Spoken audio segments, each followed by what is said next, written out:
даже загнала что-то. Сам процесс игры, азарт он мне очень свойственен, подогревает нервную систему. Очень хочется выиграть. Ну, я еще один забил, понимаете? Но это бывает, но это чудо. Я, наверное, была бы неплохим стрелком. В школе я, несмотря на то, что у меня близорукость и очки, в школе я неплохо стреляла. А здесь есть еще азарт. Я из довольно азартной семьи. Мама и папа любили играть в карты.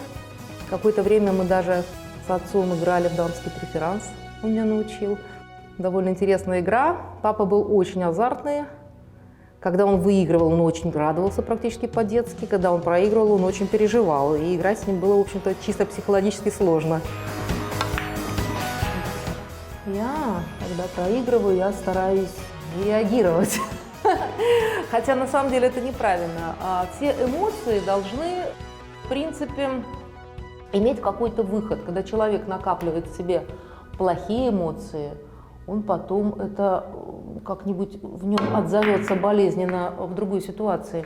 Нервная система должна иметь некую разрядку, как вот радости, так и, наверное, печали.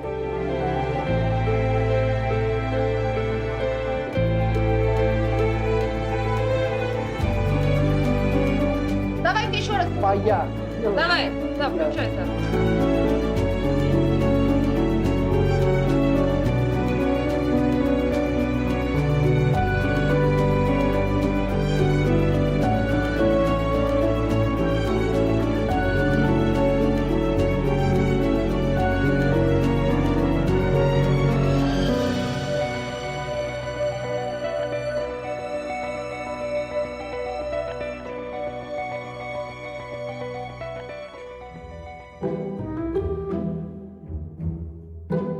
Камеры смотрю, ну, с одной стороны, конечно, эта штука, она такой большой такой монстр на ногах, это практически это живое существо. Но с другой стороны, какое уважение было. Приходишь, этот человек, который может стоять с этой камерой, который в состоянии ее двигать еще. Вообще, на самом деле, я удивляюсь женщинам, операторам, которые идут в эту профессию, потому что это физически очень сложная вещь. Режиссер, да, она чисто психологически сложная профессия, кстати, по стрессовости приравнивается к шахтерской. Но все-таки здесь выносливость физическая тоже нужна, потому что снимаем иногда в очень жестких условиях. Бывали съемки зимние, ночные, когда практически замерзали до того, что актеров мы бережем. Актеры сидят в подогреваемом рулоте, например. Они выходят только во время своих смен. Но мы-то не можем забежать погреться. Мы постоянно на ногах, постоянно должны держать ситуацию на контроле. И я, как сейчас помню, бегали греться в туалет в парке Горького, где мы снимали зимой. Там он был обогреваемый. Мы иногда прибежим, вот так вот ноги немножечко разомнем, подышим теплым воздухом и обратно на площадку. Ну вот у нас было таких 4 экстремальных дня съемочных на моем первом игровом проекте «Новогодние приключения» в июле.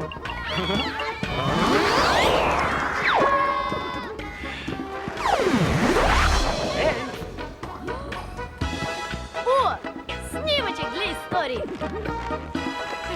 Вот сюда, я быстро. Эй, Дашка, может, зря ты на ходулях?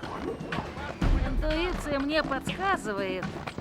Интуиция, сам же говорил, нет никакой интуиции.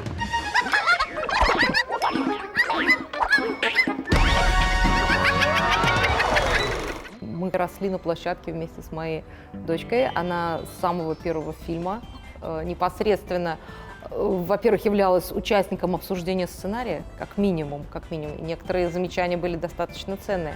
С 4 лет она на съемочной площадке. Вот она сыграла свою первую роль в 4 года в моем первом фильме «Новогодние приключения» в июле. Она должна была работать практически на каскадерской высоте. Был выстроен такой каркас больше 3 метров, в форме гриба.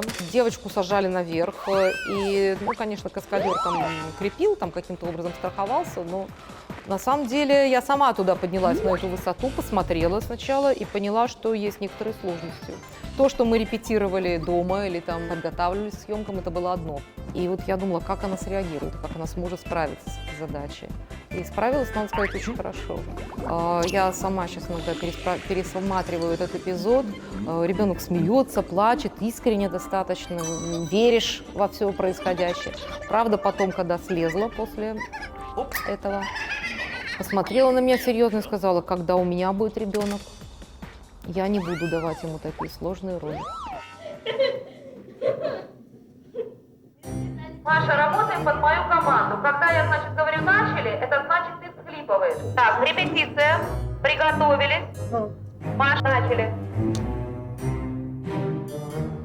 Я работала, получается, на детских фильмах с детьми вообще всех возрастов, которых можно назвать детьми. То есть это начиная от грудных младенцев, буквально. У меня были грудные младенцы, и девочка, которая играла Рыжика, ей наклеивали даже такой чубчик-паричок, и 2 грудных младенца, которые играли близнецов у Мортиса и Себастьяна, и королева держала их на руках, и королеву играла я. Сидела, это камео, это очень маленький план, он буквально занимает несколько секунд во всем фильме, но тем не менее. И заканчивая уже подростками, там вот у нас в киндервилейском привидении мальчик Ваня, который, значит, актеру было уже 14 лет, помню, на площадке ему уже исполнялось 15, то есть возрасты самые разные. И из всех, вот, насколько я сумела сделать для себя вывод, самый трудный возраст – это где-то 3-4 года, это называется невменяшки.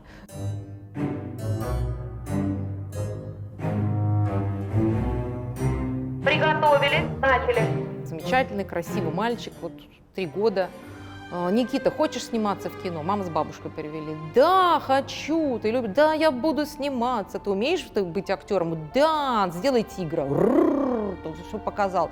А плавать ты любишь, умеет? Мама с бабушкой. Он плавает как рыба, он в воде себя чувствует совершенно адекватно. Все. Ну, я думаю, ну, берем, как у ребенка, ангел просто. Привезли Никиту на площадку, одели его в костюмчик. Дача была просто помахать ручкой папе, который садовник якобы. Никита, вот просто дойдешь до этой точки, и Никита...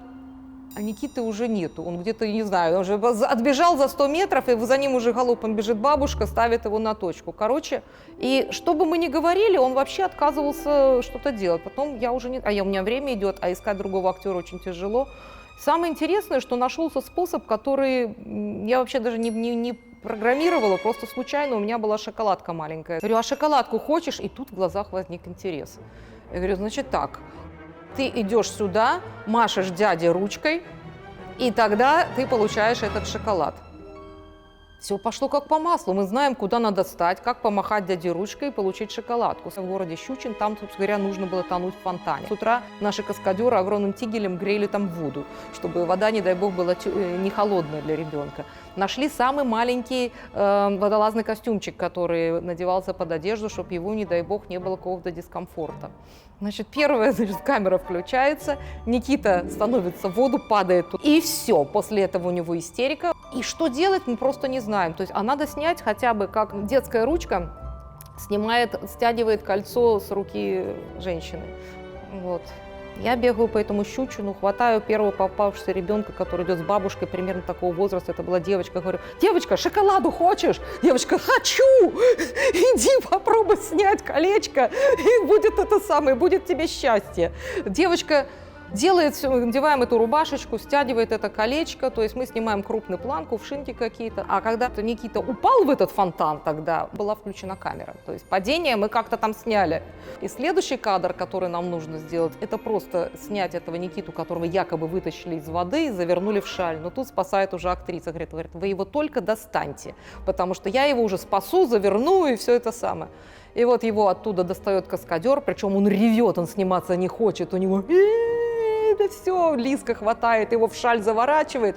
А у нас в кадре что? Плачущий ребенок, которого вынули только что утопшим почти из пруда. И героиня его, значит, там всячески опекает, заворачивает в шаль. И вот из вот этих кусочков собран буквально там 2-минутный эпизодик. И потом, когда мы его показываем, говорят, как у вас дети хорошо играют.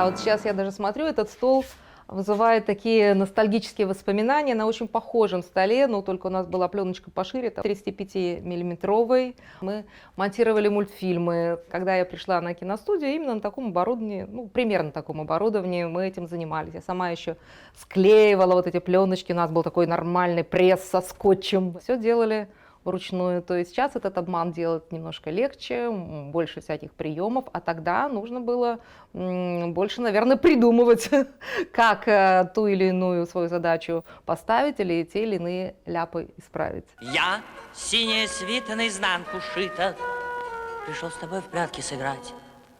Вот как? Ну играй, коли не боишься.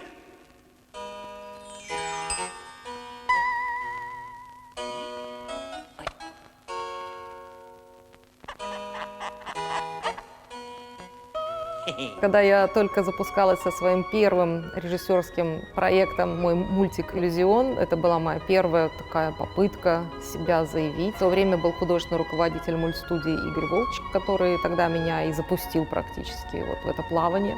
И вот его напутственную фразу я еще всем своим студентам и детям передаю до сих пор. Возможно, это его фраза, возможно, ему тоже ее кто-то передал. Он сказал: запомни навсегда, если проект получился, это заслуга твоей группы.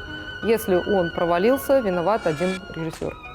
Все. И так будет всегда. Буквально вот в эти дни идет работа над проектом «Звезды седьмого неба» по сказке Геннадия Давыдько. Музыку написал Леонид Ширин. И у нас работает очень много хороших певцов и исполнителей. И вот Анатолий Длуцкий исполнил роль женскую. Это такая дама, достаточно коварная и опасная, но тем не менее мягкая, баюшка. Это, в общем-то, такая аллегория лени.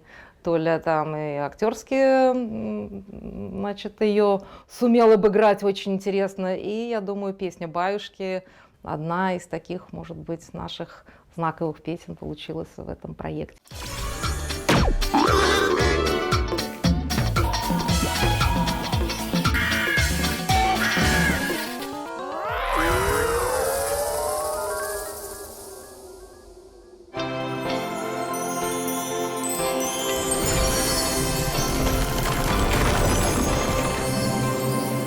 Продолжим наше долгое, но очень перспективное путешествие в страну сказок. Да, У нас сегодня больше певческой работы?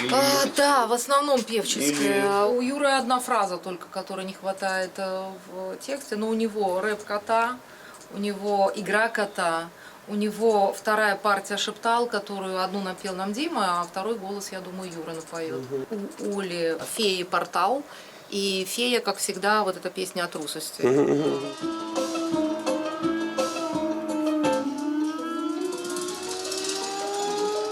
Здрасте. Здрасте, привет. Снимай очки. Я ж снял, ну, уже не Мармота Базилио получится. Я просто хотела вам обоим показать киношку, чтобы вы вспомнили... Сейчас 2 минуты на чтобы вы голоса вспомнили, как минимум. То есть, кто как мяукал, кто каким голосом там что работал. Да. Может быть, время пить чай? Мяу, по-моему, время как следует подзаправиться. Полундра! Да ешьте сластей, не жалейте, за духу потешьте. Все те, кто отведают кушанье эти, забудут заботы на свете. Шептала. Это такие гадости, которые летают и похожи на летучих мышей немножко. Они собирают страхи, у каждого свой страх, они их подслушивают, кто что боится, и сообщают своему господину, чем пугать. Уже сделал математику. Здравствуйте. Здравствуйте. Вы должны что-то сделать, потому что сейчас они же, если они не боятся... Годится, не годится. Так не годится, не годится. Обижена, знаешь, как немножко с таким... Не годится. Да, вот. Не годится. Не годится. Он не годится, не годится. Да. Юрочка, момент. Это шепталы, они все это шепчут. То есть громко, но шепчут. Ничего так не годится, не годится. Он не... Шептал одна забота, очень важная работа. Мы охотимся на сраки, ваши охи, ваши ахи, и уносим их во тьму. Господину Сваке. Вы слышите? Бубенчик смеется и стихает. О личном и о вечном поговорим стихами. Поговорим о разном, наивно и беспечно. Пусть вам приносит праздник моей души бубенчик. Я работаю как автор действительно песен, хотя есть и просто стихи.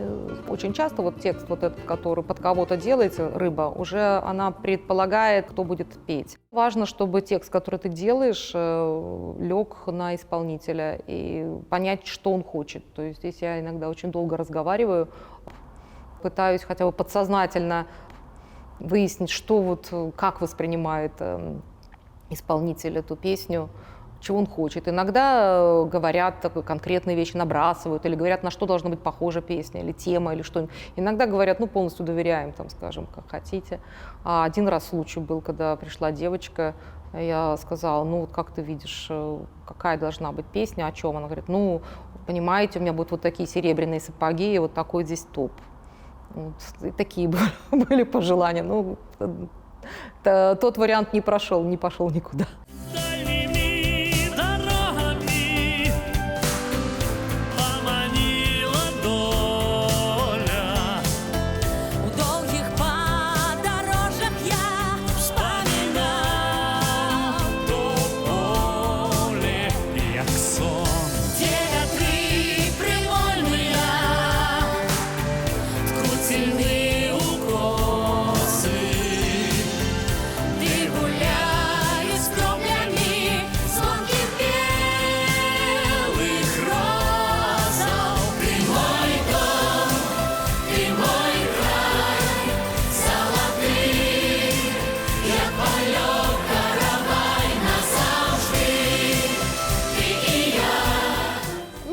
На самом деле пошалить-то я люблю. Ну, вот, когда-то и вот такие развлечения были. Хэллоуин в достаточно популярном среди творческой интеллигенции кафе. Оно находилось возле, сейчас называется Театральная академия.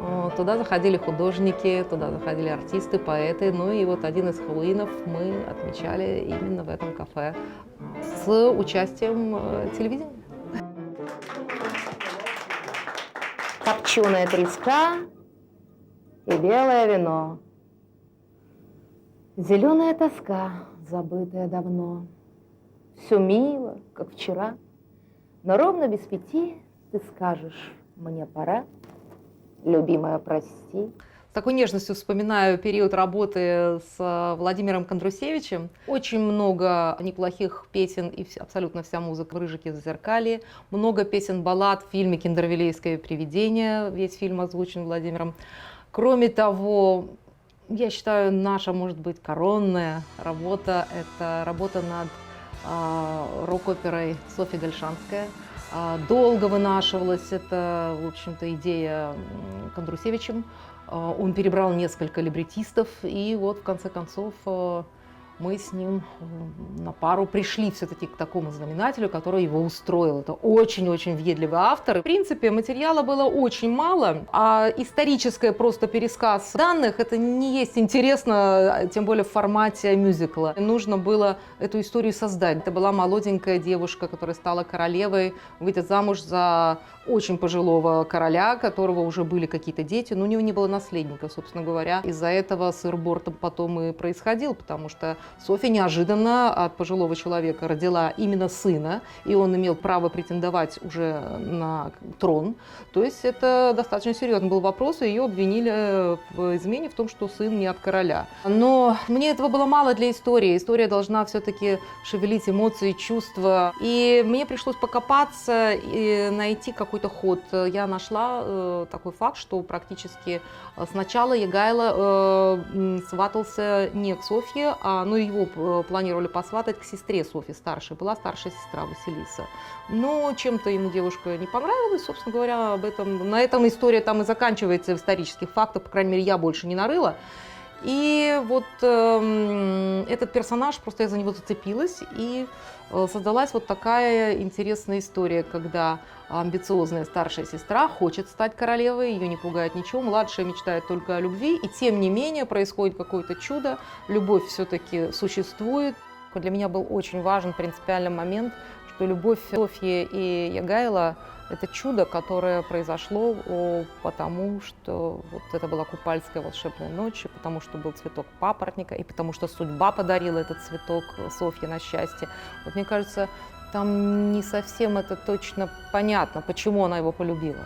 Одна из сложных задач, например, этого проекта была в том, что многие номера были написаны совершенно разрозненно, вообще не к этому произведению. То есть они существовали, даже они где-то исполнялись. Например, вот «Ластовка» в исполнении Алены Ланской, до этого уже даже и приз где-то взяла. И надо было как-то так выстроить сюжет, чтобы они туда монтировались, чтобы они шли естественно и не было ощущения диссонанса какого-то.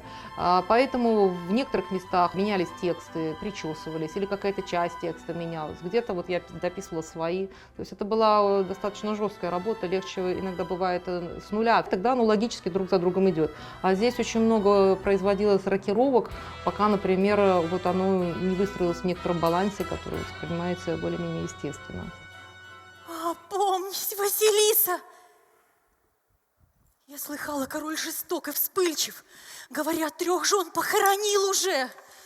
Он стар, и нет наследника у короля Игайла. Возможно, через 2-3 лет мне быть вдовой и королевой Польши.